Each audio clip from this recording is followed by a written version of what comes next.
안녕하세요, 웨더노트입니다. 얼마 전 빗방울이 어떻게 형성되는지에 대해서 알아보았습니다. 빗방울이 형성되기 위해서는 꽤나 오랜 시간 동안 연직운동과 온습도 조건이 필요하다는 것을 알았는데, 사실 우리나라에는 비뿐만 아니라 눈도 많이 내립니다. 특히 2022년 말인 요즘 우리나라의 많은 지역에 엄청난 폭설이 쏟아지며 피해를 낳고 있습니다. 오늘은 비보다 특수한 강수 현상인 눈에 대해서 알아보는 시간을 가져보도록 하겠습니다. 눈은 기본적으로 형성 기작은 빙정설로 똑같습니다. 이에 관한 이야기는 지금 우측 상단에 뜨는 빗방울의 형성 원리에 관한 영상을 참고하시면 좋을 것 같습니다. 눈과 비를 가르는 요인은 지표 부근의 기온으로, 일반적으로 지표 부근 기온이 5도 이상이면 비로 내리고 그 이하라면 눈으로 내릴 수 있습니다. 그러므로 같은 입자가 구름에서 지상으로 낙하하더라도 온도가 높으면 녹아서 비가 되며 그렇지 않으면 눈이 되는 것입니다. 그런데 눈의 결정을 확대해서 보면 상당히 독특한 특징을 발견할 수 있습니다. 바로 눈의 결정입니다. 단순히 물이 얼어붙은 가루가 아니라 실제로 상당히 복잡하면서 신비적인 형태로 형성되어 있는 것을 확인할 수 있습니다. 그리고 이 수많은 눈의 결정들이 가지는 공통적인 특성은 바로 육각구조입니다. 도대체 어째서 이렇게 정교한 형태의 결정을 형성할 수 있는 걸까요? 우선 기본적으로 눈 결정이 육각구조를 띠는 이유는 바로 얼음의 분자 구조 자체가 육각구조이기 때문입니다. 복잡한 설명을 생략하고 간단하게 살펴보자면, 물은 전기적으로 극성을 띠고 있고 이로 인하여 산소 원자와 두 수소 원자가 평강을 이루지 못하고 104.5도의 각을 이루고 있습니다. 또한 분자끼리 강력한 수소 결합을 하는데, 이러한 이유들로 인하여 물이 응고하여 고체가 될 때는 육각형 구조를 형성합니다. 육방정계라고 부르는 이 육각형의 구조를 바탕으로 형성되기 시작한 빙편은 온도와 습도의 영향으로 각기 다른 형태로 성장합니다.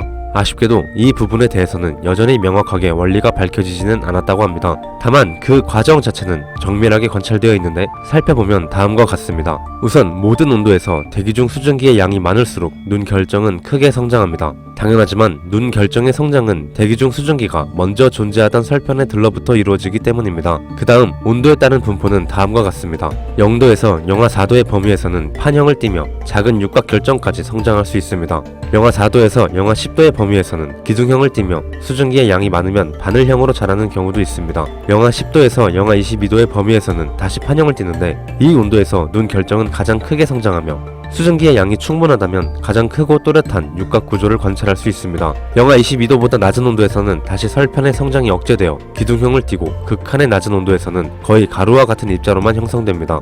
이러한 온도에 따른 눈 결정의 변화를 정벽 변화라고 합니다. 이렇게만 보면 한방눈과 같이 알갱이가 큰 눈은 영하 10에서 영하 22도의 아주 추운 날씨에 내릴 것 같지만, 눈 결정 크기와 눈송이의 크기는 사실 별개의 문제입니다. 눈송이가 커지기 위해서는 물기가 필요하기 때문에 0도보다 조금 낮은 온도에서 눈 결정들이 물기에 의해 서로 달라붙으면서 형성됩니다.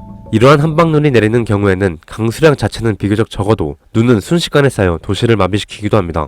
반면 이러한 눈이 대기 중의 따뜻한 층을 만나 한번 녹았다가 다시 얼어서 내리는 현상이 있습니다. 작은 얼음알갱이들이 특유의 소리를 내면서 떨어지는데, 잘 모르고 보면 우박과 혼동할 수 있지만 이는 싸나기 눈이라는 현상으로 전선의 접근이나 바다와 멀지 않은 지역과 같이 기온층이 불안정한 경우 발생할 수 있습니다. 우리나라 서해안과 울릉도, 일본 북서해안, 미국의 오데오 연안은 세계적인 다설지로 유명합니다.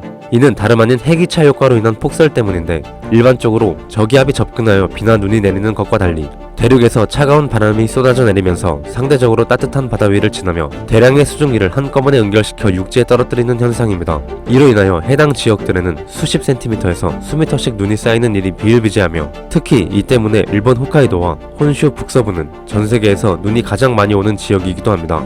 이렇게 겨울에 내리는 눈은 눈이 내리는 순간 엄청난 피해를 일으키지만, 장기적으로 보면 겨울에 눈이 어느 정도는 내려야 봄철의 식수 공급과 농업을 수행할 수 있습니다. 그러므로 여름철 집중적으로 내리는 비뿐 아니라 겨울에 내리는 눈 또한 치수사업의 중요한 분야 중 하나라고 할 수 있겠습니다. 감사합니다. 웨더노트였습니다.